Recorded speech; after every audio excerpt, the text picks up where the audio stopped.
sunrise near Delft in Holland, homeland of Johannes Vermeer. He's one of the great painters of light, but until recently, he himself has been obscured, lost in the darkness of the past.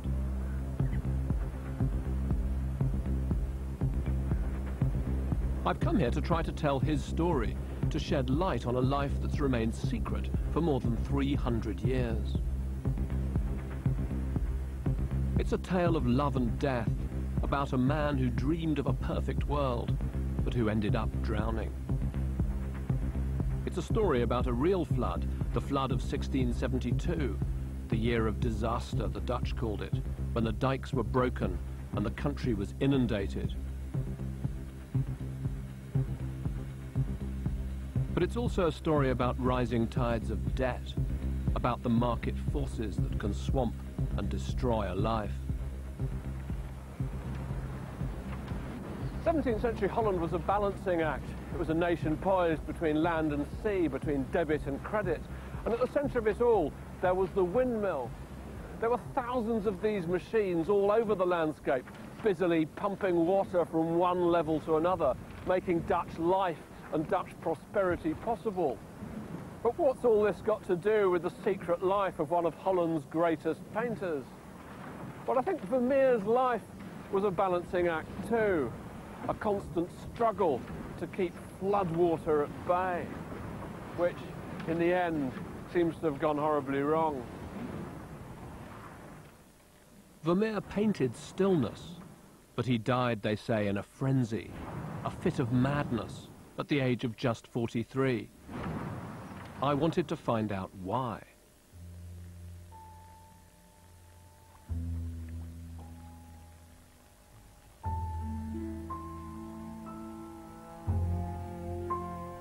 Madness is the last thing associated with Vermeer's work, but I was interested in the passions that ran beneath the calm waters of his art. So I went to Delft, the city he lived and worked in all his life, in the hope of building a psychological profile of the artist. In recent years, a mass of new evidence has been unearthed about his family. Stories of manslaughter, counterfeiting, lottery fraud, and domestic violence. These discoveries haven't made the headlines, but I think they hold the key to a completely new way of looking at Vermeer and making sense of some of the greatest paintings ever created.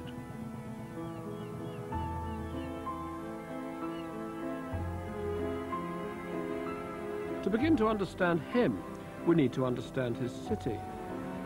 Vermeer's Delft was a sink-or-swim world, a merchant town where fortunes could be made and lost. Its canals were its arteries, water was power, hence the in-your-face splendor of the waterboard. Vermeer lived in the so-called Golden Age. Trade in the East Indies brought vast wealth, and with it an expanding market for art. But Delft was also scarred by conflict. It had been at the center of the Dutch war with Catholic Spain, and after bitter religious strife, the Protestants were in the ascendant.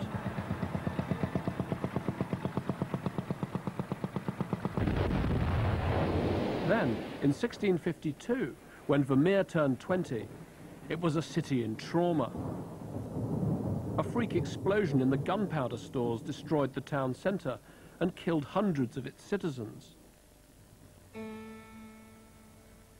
Yet there's not a hint of disturbance in Vermeer's Delft interiors. Scenes of women playing music, thinking, dreaming. And what could be more peaceful than his panorama of the city?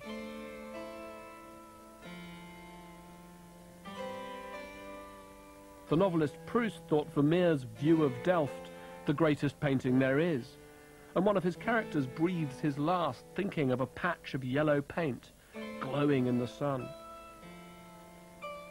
It's so becalmed, and for me that's its mystery, the mystery of Vermeer himself. He took a turbulent reality and made it look like heaven on earth.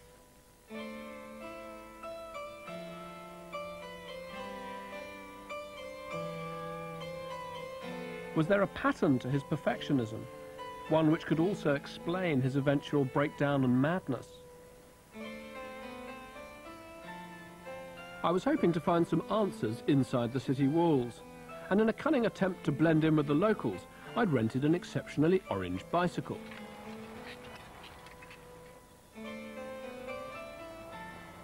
Vermeer grew up in the centre of town, on the great market square where the rich lived, although he and his family were not particularly well off. His father, Rainier, who in his youth had committed manslaughter in a canal-side brawl, owned an inn on the square and ran an art-dealing business on the side. The young Vermeer grew up among paintings and pints of beer.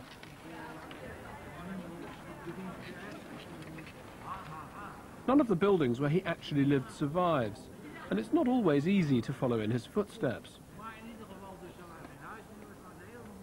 The plaque says that Vermeer was born in this house in October 1632, but it's wrong, he wasn't.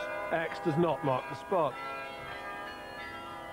In fact, the house where he was born used to be just around the corner, where today we have the Jan Vermeer Nursery School.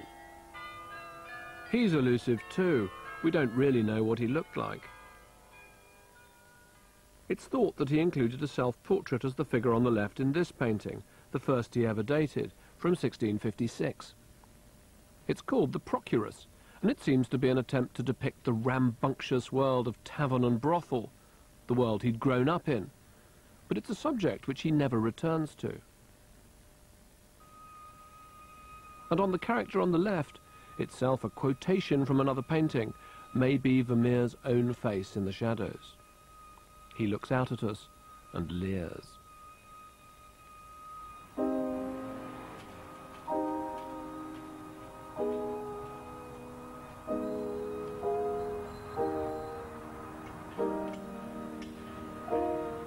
For hard evidence, I went to the Delft archives, where many of the pieces of the Vermeer puzzle are to be found.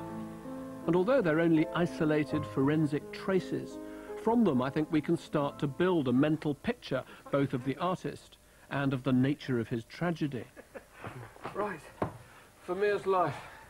But when we talk about the documents that make up a 17th century life, what kind of documents are we actually looking at? We are looking at registers of baptism, of matrimony, of burial. We're looking at testaments, business documents, transactions, that sort of things.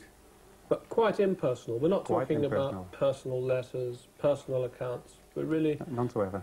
Right. So we need to do a bit of reading in between the lines. Yes, you do it. Yeah. So just show me some of the things that you have here. All right. To start with, here is the register of baptism in a new church. It's interesting that Vermeer was christened Johannes rather than plain old Jan, a posh Latinate name with social aspiration written all over it.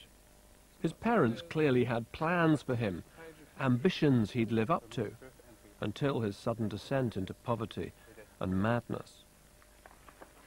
And there's evidence for that in the register of Vermeer's death from the Delft Charity Chamber, the local social services. When anyone died, they'd send for his finest piece of clothing, which would be sold to raise money for the poor. The best outer garment tax, it was called. But when Vermeer died... Oh, so this means nothing to get? Yeah. Here, and then he writes nothing again? Here, nothing to get, nothing. Double nothing? Yeah. Big fat zero. Poor Vermeer. But he wasn't the first poor Vermeer. And the latest revelation of the archives is that the fear of financial ruin had haunted the previous generation of his family.